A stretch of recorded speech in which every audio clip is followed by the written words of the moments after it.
Scope है जो एक पॉइंट ऑब्जेक्ट पे फोकस कर रहा है, जो कि एक पीस ऑफ पेपर पे मार्क है। फिर नेक्स्ट पार्ट में क्वेश्चन कह रहा है then a slab of thickness 3 centimetre and refractive index 1.5 इसके ऊपर रख दिया गया। तो इस मार्क के ऊपर आपने एक स्लैब रख दिया जिसकी थिकनेस है इतनी और रिफ्रैक्टिव इंडेक्स है 1.5। तो अब ये फोकस नहीं कर पाएगा इसको, ठीक है।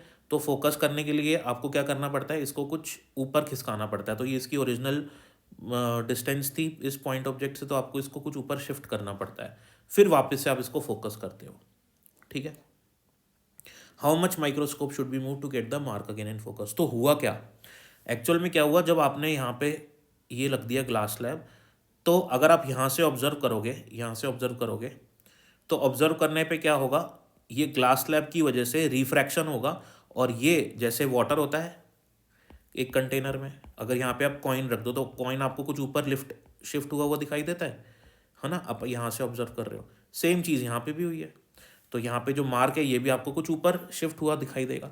तो जितना ये पॉइंट या ये मार्क आपको ऊपर शिफ्ट हुआ दिखाई देगा होगा, तो ये शिफ्टिंग इसकी इसके अंदर ही हो जाएगी शिफ्टिंग। लेकिन मैंने समझाने के लिए बना रखा है, शिफ्टिंग तो यहाँ से यहाँ पे कहीं शिफ्ट हो जाएगा, ठीक है। वो दिखेगा नहीं, मैंने यहाँ पे ऐसे ड्रॉ कर रखा है।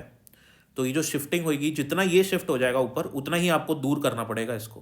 क्योंकि अगर सपोज करो कि आपको एक्स डिस्टेंस पे, जब इस मार्क और इस माइक्रोस्कोप के बीच में एक्स डिस्टेंस होता है तो आपको प्रॉपरली इस माइक्रोस्कोप से दिखाई देता है।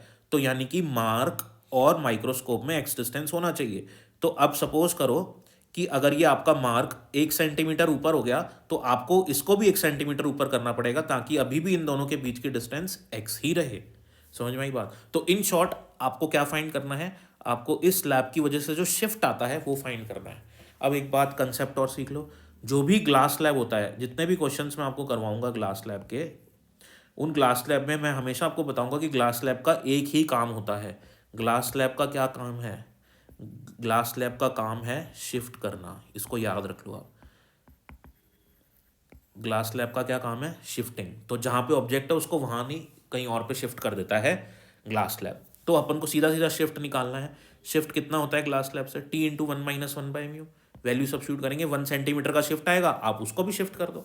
अब शिफ्ट, ये क्वेश्चन ये भी पूछ रहा है कि शिफ्ट किस डायरेक्शन में करेंगे, नीचे करूं या ऊपर करूं। अब रेज कहाँ जाती हैं, एक कंसेप्ट और है ये, रेज ट्रेवल करेंगी यहाँ से, क्योंकि मैं यहाँ से ऑब्जर्व कर रहा हूँ ना, तो रेज मेरी आंखों में आएंगी तभी मैं देख पाऊंगा इसको। तो इंसिडेंट रेज ऐसे जाएंगी।